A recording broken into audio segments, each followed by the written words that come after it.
오늘은 시청률 15%를 넘기면서 꽤 화제가 되고 있는 SBS 금토 드라마 김부장에 대한 이야기를 해보려고 합니다. 사실 저는 원작 웹툰을 챙겨보던 입장이라서 처음 드라마화 소식을 들었을 때는 솔직히 기대 반 우려 반이었어요. 그리고 실제로 방송을 보니까 전체적인 만듦새는 좀 많이 아쉽긴 하더라고요. 만화적인 설정들을 실사로 옮기려다 보니까 특유의 그 유치한 느낌이 확 튀는 구간들이 있더라고요. 그럼에도 불구하고 제가 이 드라마를 계속 챙겨보게 되는 이유는 원작 팬들 사이에서도 가장 재미있다고 평가받는 초반 에피소드를 실사로 볼 수 있다는 점, 그리고 지상파 드라마 치고는 액션 장면들이 꽤 그럴싸하게 뽑혔다는 점 때문입니다. 게다가 빌런들을 연기하는 배우들의 폼이 생각보다 너무 좋아서 원작 팬심을 꾹꾹 눌러담아 계속 챙겨볼 생각입니다. 아마 1, 2화를 보시고 볼만하네 하셨던 분들도 계실 텐데요. 이 작품은 원작 세계관을 조금만 알고 보셔도 진짜 배로 재밌어집니다. 그래서 오늘은 이 드라마의 뼈대가 되는 원작 설정들이랑 캐릭터들의 매력에 대해서 이야기를 해보려고 합니다. 먼저 대략적인 줄거리부터 짚고 갈게요. 주인공인 김부장은 겉보기엔 그냥 회사에서 이리 치이고 저리 치이는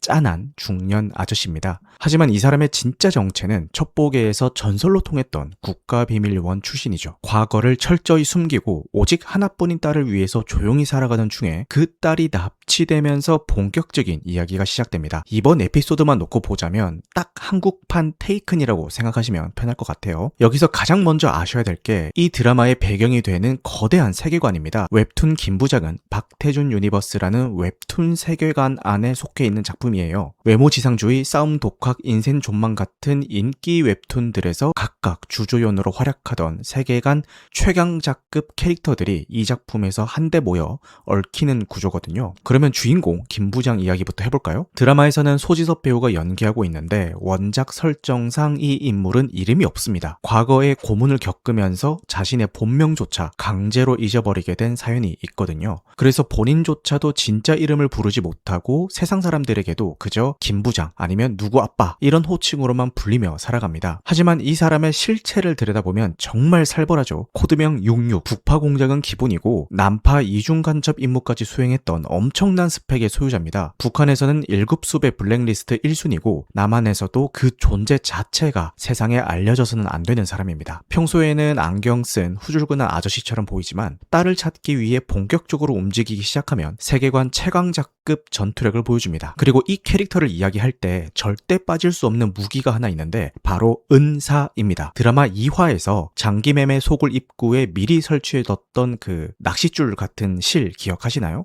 그게 바로 은사예요. 겉보기에는 얇은 실 같지만 원작 기준으로 보자면은 진검으로도 베어내지 못할 만큼 엄청난 강도를 지닌 특수 와이어입니다. 적을 베거나 목을 조르기도 하지만 주변 구조물에 순식간에 엮어서 거대한 함정을 만들거나 적의 움직임을 통째로 봉쇄해버리죠. 눈에 보이지 않는 속도로 실을 세팅하는 김부장의 판단력이 결합되면서 진짜 무서운 무기가 되는 겁니다. 이제 김부장의 든든한 조력자이자 또 다른 괴물들로 넘어가 볼게요. 최대훈 배우가 연기하는 성한수 관장인데요. 드라마만 보면은 그냥 동네에서 애들 가르치는 점잖고 온화한 태권도장 관장님처럼 보이잖아요. 그런데 원작 세계관에서 성한수는 태권도의 전설로 불리는 인물입니다. 젊은 시절 전성기 때는 김부장이나 뒤에서 설명할 박진철과 전투력이 거의 동급으로 평가받을 정도인데요. 김부장이 은사와 실전 기술을 쓰고 박진철이 전쟁터 스타일이라면은 성한수는 오직 태권도와 순수 격투기 하나만으로 싸웁니다. 발차기 한 방의 파괴력이 어마어마해서 제대로 꽂히면 상대방이 콘크리트 벽을 뚫고 날아가는 연출이 종종 나오기도 하죠. 그런데 이 사람의 진짜 재밌는 포인트는 괴팍한 성격에 있습니다. 평소에는 무도인 그 자체인 것처럼 수양된 모습을 보여주지만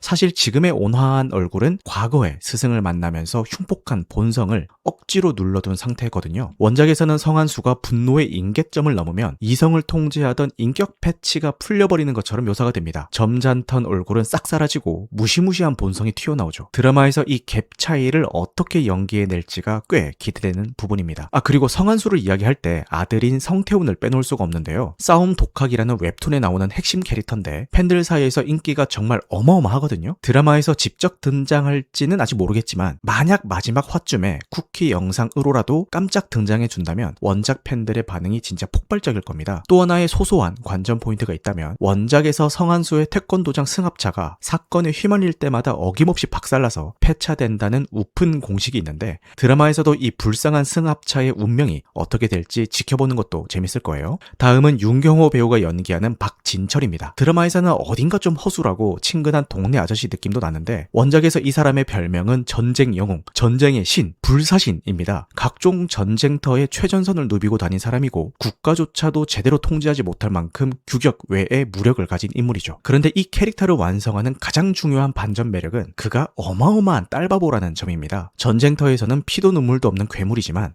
자기 딸인 박다빈 앞에서는 그냥 한없이 무장해제되어 버리는 바보 아빠가 되거든요. 여기서 이 작품을 관통하는 중요한 공통 분모가 보이죠. 김부장, 성한수, 박진철 이 세 사람 모두 겉으로는 은퇴한 전설적인 요원이고 태권도의 신이고 전쟁 영웅이지만 결국 그 본질은 누군가의 아버지라는 겁니다. 과거에는 국가나 이념 같은 다른 걸 위해 싸웠지만 이제는 오직 남은 가족을 지키기 위해 움직이고 자식 앞에서는 한없이 작아지는 평범한 아빠들인 거죠. 그러니까 이 드라마는 치밀하고 현실적인 첩보물이라기보다는 대한민국 아버지들의 판타지 액션물에 가깝습니다. 과장된 만화적 카타르시스를 때려 붓는 작품이에요. 그 모든 액션과 분노의 출발점이 감히 내 딸을 건드렸다고? 이 단순한 동기에서 시작되는 거죠. 이런 괴물 같은 아빠들을 상대해야 하는 빌런들 이야기도 해야겠죠. 개인적으로 이번 드라마에서 가장 각색이 잘 됐고 연기로 잘 살려낸 캐릭터는 금리빨이라고 생각합니다. 조봉래 배우가 연기하고 있는데 원작에서는 그냥 머리 좀 잘 굴리는 기분 나쁜 악당 정도였거든요. 그런데 드라마에서는 조봉래 배우의 연기가 더해지면서 그 캐릭터의 찝찝함과 불쾌함이 완전 다른 차원으로 올라왔습니다. 그냥 만화 속 악당이 아니라 현실 어딘가 뒷골목에 진짜로 존재할 것 같은 징그러운 인간처럼 느껴져서 너무 좋더라고요. 이번 납치 사건의 메인 빌런인 주광찬 역시 주목해볼 만합니다. 원작에서는 나름 서사가 있는 캐릭터인데 이 사건을 겪고 난 이후에 오히려 개가천선에서 자기 가족에게 충실해지는 갱생 서사가 있거든요. 그의 딸인 주혜리 역시 이 사건을 계기로 조금씩 변해가는 흐름이 있습니다. 드라마에서 이 주광찬 부녀의 관계를 어떻게 각색해서 풀어낼지 지켜보는 것도 흥미로운 관전 포인트입니다. 그리고 세탁소 임씨도 궁금증을 유발하는데요. 원작 팬들이라면 싸움 독하게 등장하는 가을이 아빠, 싸움의 신이 당연히 떠오르실 겁니다. 다만 드라마에서는 성씨가 다르게 설정되어 있어서 이게 완전히 동일 인물인지 아니면 그 캐릭터의 포지션만 빌려온 건지는 좀 애매하긴 해요. 이건 후반부를 더 지켜봐야 명확해질 것 같습니다. 아무튼 정리하자면 지금 드라마가 다루고 있는 납치 에피소드는 원작 웹툰 전체를 통틀어서도 가장 쫄깃하고 재밌는 구간입니다. 웹툰이 후반부로 갈수록 인물들의 파워 인플레이션이 너무 심해져서 거의 초인 배틀물처럼 변해버렸는데 딱 지금 다루고 있는 시점까지가 아빠들의 감정선도 살아있고 이야기가 잘 굴러가는 시기거든요. 혹시 원작을 이미 보신 팬분들이라면 이번 드라마 각색에서 어떤 점이 가장 기대되거나 아쉬우셨는지,